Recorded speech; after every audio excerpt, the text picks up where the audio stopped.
The infamous Molex CMC connector. Obviously a bane of many people. They are not the easiest to assemble at first glance, but if you have the good tooling and you pay attention to the details, they're actually quite simple to use. So let's start with the tooling. So for these smaller 0.64 size terminals, I use the Sargent 0.64 crimp tool.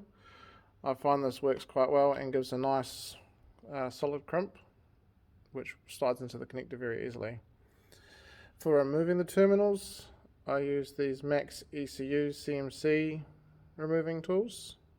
They make it really easy to dislodge the locking tab to remove the terminal. Now onto the connector. Now the latch on them can actually go both ways, which means you can either have the wire exiting to the left or to the right. If you need to change the angle, you simply turn this to 45 degrees, you pop it off and you flip it around. The cover here also fits on either way from either side. You just need to make sure that you slide it on from the latched end until it clicks. And to release it, you have two little tags just in here and here that you need to lift up to be able to slide it back off. Now you can get away with not using the cover, but the cover is ideal because it locks the lever in its locked home position, so your connector cannot push out. So now we're talking about how to fit the terminals into the connector itself. As you can see here, you need to pull this grey tab out from the connector. So you just pop this out using a little flathead screwdriver, and then that means that you can either insert or remove terminals from the plug. So now we'll go to the plug here. Now if you look at the back of this grey here, you can see that the terminal on the 45 degree angle has two little ears. Now this is actually quite critical when it comes to orientating your terminal correctly before you install it.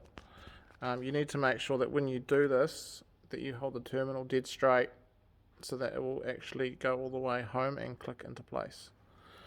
So if we zoom in on the terminal here,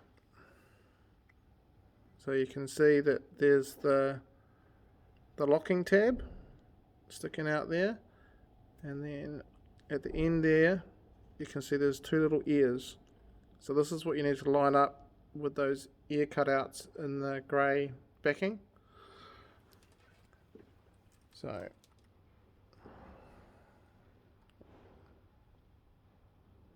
you can see here I've got the little ears on the 45, and obviously the other way you can see it is that the folded over crimp barrel is also parallel.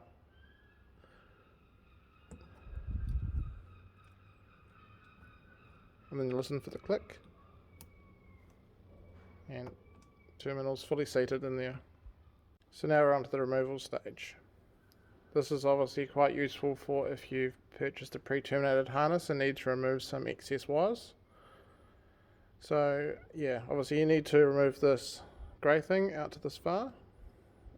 You grab your suitable tool. So for the small one we need the red Max tool. Now you basically insert it into the little triangles on the 45, push it down all the way, and then you grab the wire and you pull, and it's out.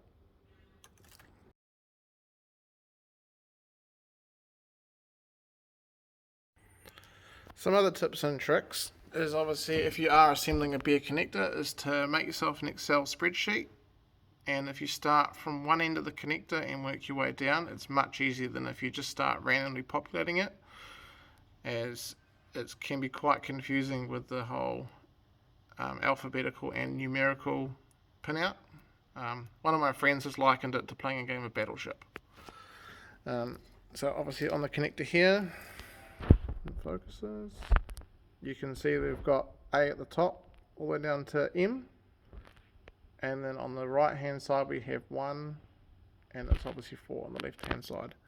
So this matches over to here. So this is how I do it.